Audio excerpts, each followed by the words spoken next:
Oke Google, Iya, ada apa Pajal? selamat sore. Sore juga. Kamu lagi apa? Lagi santuy aja. Saya kan jomblo, tidak ada yang ajak keluar rumah. Main teka-teki yuk. Ayo, siapa takut? Oke, kita mulai ya. Kalau kamu menang, hebat kamu.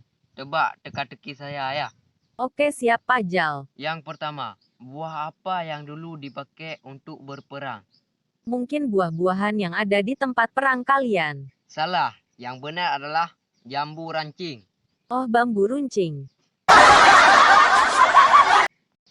Yang kedua, kenapa harimau selalu makan daging mentah? Mungkin karena dia suka sama darahnya. Hai, salah. Karena harimau tidak bisa masak. Lanjut, yang ketiga.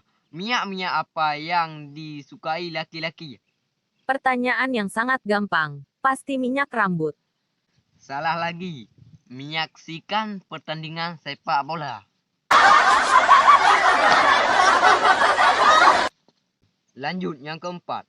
Kenapa pohon kelapa di depan rumah harus ditebang? Takut disambar petir. Salah lagi. Soalnya kalau dicabut berat. Lanjut yang terakhir. Orang apa yang berenang rambutnya tidak basah? Orang yang berenang pakai helm.